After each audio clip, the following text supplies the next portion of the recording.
So I've got a reading. It's rather a long reading, and I won't make excuses for it because I can give a very short talk on why I chose this particular one. If you're an animal lover, you might want to have a hanky reading ready. Some people do.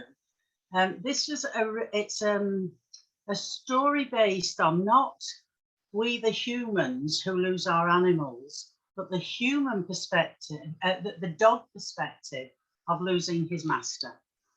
So it's called The Dog and His Man, and it was written about 1920. My master was a grand old man because, you know, each night he'd take me out for a long walk, be it cold, wet or bright. And this went on for years and years. When he got home from his job, he'd have his tea, then wash and change, take down my lead and nod. We'd set off down the one main street, then cut off through the park. And all that time I'd be on my lead. No chance there to lark. But once we were out in the country, he'd let me roam quite free to follow and chase up all the scents there always seemed to be. Then came the time when he finished work. It was great to have him home. Sometimes he'd sit and fish all day, and I was free to roam all through the fields and woods and streams to chase a fox or hare, a rat, a mouse or rabbit, in fact, anything with fur. When darkness fell, we'd go back home for supper, then to bed, and all the things I'd chased that day would come back through my head. Sometimes a rat changed to a cat, running through the hay, but when a hare changed to a bear, I'd run the other way. Then one day something happened, just what, I didn't know. But I didn't see my man all day, although I really tried to go upstairs to where he went at night to see him in his bed, just to hear him say my name and pat me on the head. The next day was much worse still, as people came and went, and they took my man in a big white van. I knew because I got his scent. 'Twas strange to see him out alone, without me by his side. He never even said my name before going for his ride. For the larger part of the next few days, I was left there all alone, and I used to lie there wondering what was happening in our home, because no one seemed to laugh anymore. It was a house so full of gloom, and I had to stay in the kitchen. I was barred from my man's room. It was about a fortnight later my mistress sat and cried, I don't know what to do with you now that your man has died. There'll be no more walks for you at night. I'm past all that, you know. And if no one else will have you, I'm afraid you'll have to go. The following day, a long oak box and a lot of flowers arrived. I couldn't get his scent, but somehow I knew my man lay there inside. Then they left the house and a line of cars. Like my man's, that's a fact. The box was in the front in a glass-covered car, while the cars for the people were black. Without my man there, I felt quite alone, and nobody bothered with me. I just lay in front of the fire, no walk with my man after tea. I stopped eating my food like my man had done. I'd see his plates go and return.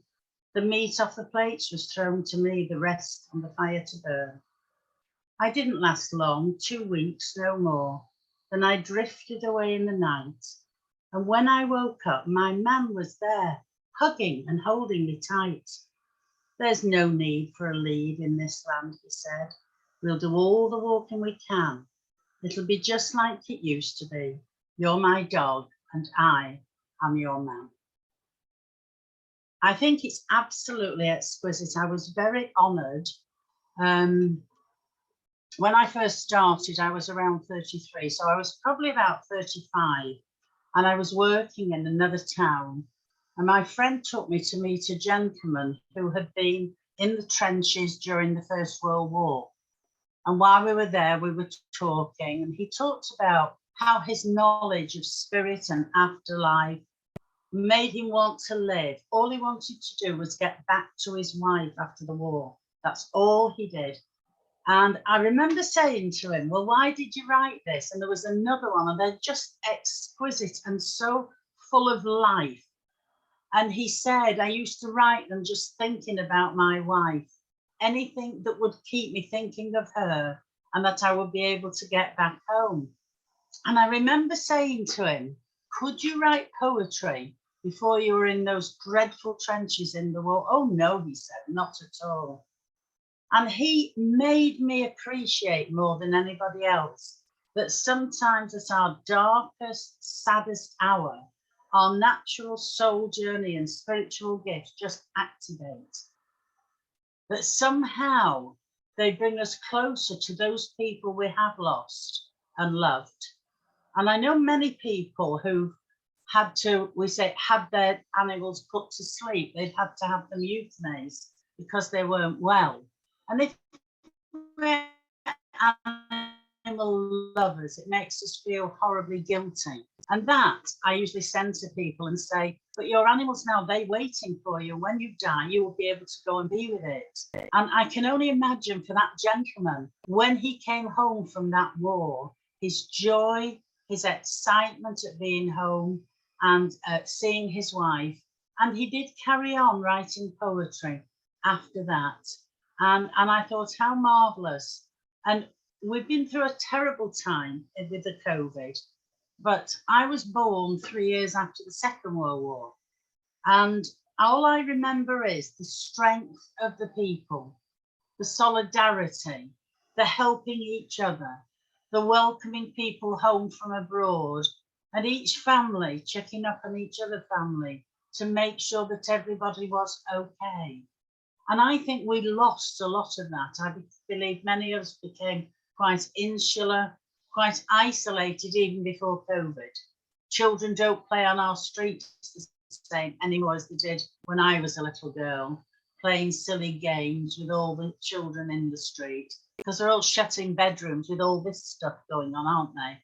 And I think for a lot of people, COVID has given us an opportunity, not just to assess what we have, but for many people to open up avenues of spiritual thinking that perhaps we've forgotten we needed.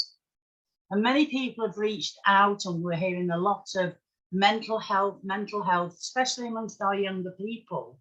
And I do think that maybe some of we older ones should be talking to those children and saying, this is not the worst time of your life. This is an opportunity now for you to learn how to survive as an individual and as a caring and as a compassionate person who can reach out and understand your friends, your colleagues, your parents who may have been struggling very much with not being able to get out. And I can honestly say that I have 3 friends, 2 in their 80s, I think, and 1 95, same as the Queen.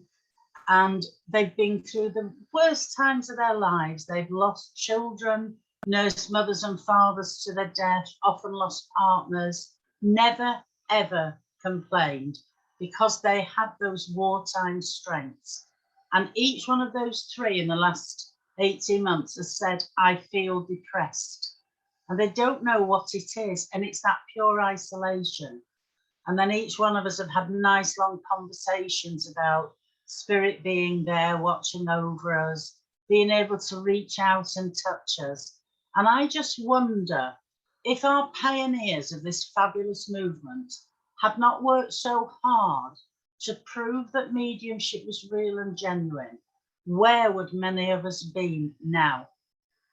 Because we do have that knowledge, and even in our isolation, if we take a moment, we can reach out and ask the spirit world in some way, please, if somebody's there who loves me, please give me a little sign. I don't think I've ever known a time in my 40 years of working for spirit where so many people are looking for white feathers. Suddenly everybody's looking for white feathers as a sign that a spirit person has dropped one for them. And it's quite delightful. But what it's doing more than us asking, drop something, drop me a feather, show me, is that certainly one friend, she's found 2 in her home recently, and she's put them inside a cover of her mobile phone. But what it makes me think is not that she was asking for that. To her, it's a sign that her hour of need, she can send that thought, especially to her grandma, who she loved very, very dearly. And so the spirit world has actually actively come more alive for us during these times. And I know, and I see one lady, I don't know if it's Jersey or Guernsey she lives, and I know Stansted is a spiritual home. And I just saw the tulip tree, and I thought, Angela, of us all sitting under that tulip tree and gaining strength. And whenever I go to what is Stansted Hall, I always look at the house and I always thank the lovely man whose home it was, Arthur Finlay, for giving it to us, because it has become such a beacon of light in our world. And now with this sort of communication, even if you can't get there, we can be like the branches of the tree, all connecting together. And I think most of what I have seen coming out of this pandemic, this COVID, is that each person who has been struggling or suffering realizes they don't always have to go to mediums to reach spirit. They can sit and ask for themselves. They can ask the healers in the spirit world, please take the healing from me and take it where it is needed. And for those of you who have lost people or have lost animals who mattered to you, as much as children do to some people, I have to say, I just hope, and I think the gentleman was called Arthur, and I think of him so many times and his bravery, a young man, probably 20-ish, so far away in a foreign country, just needing to get back to the lady he loved so very, very much. And I met them in their 80s and they were still together and they still had joy in their hearts. Would they have had that same joy if they'd not had those difficulties, if they hadn't had that separation? Did they value themselves and each other all the more because this had been a difficult time? I get no more pleasure now than watching grandparents greet their little grandchildren who they've not seen for 2 years. And I live near a town that they say is very tacky. It's very, very cheap. There's fun fairs and there's everything. It can take me now an hour and 3/4 to drive, a 12-minute drive. It's so busy. But when you see whole families, 4 generations out together, enjoying the sunshine or the rain, valuing the time that they haven't been able to have, it surely means that the other side of that rainbow, when it's poured and rained and the sun comes out again, there's something very beautiful the other side. And whether that's in this lifetime after something like a pandemic, or when we arrive in the spirit world and see those beautiful faces of the people and the animals we have loved, we as spiritualists have that absolute knowledge. One day we will leave here, our souls will be free, and we will be reunited when we go home. So thank you so much for listening. And I hope something I've said has activated something very positive in you. Thank you.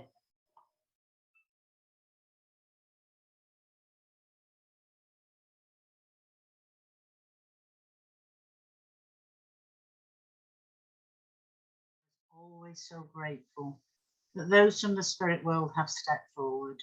We know that every person represented here had their own loved ones in the spirit world, and we know that they will have decided in advance who from the spirit world would make contact. We can never decide whose need is greater, and sometimes spirit just need to talk, but mostly they come to reassure us. They bring us emotional closure. They bring us the absolute assurance that we do not walk in this world alone, and love can never separate us, not ever, not possibly. May we simply ask now as we go our separate ways, that each one of us shall be guarded, guided, protected and loved until we meet again. Amen.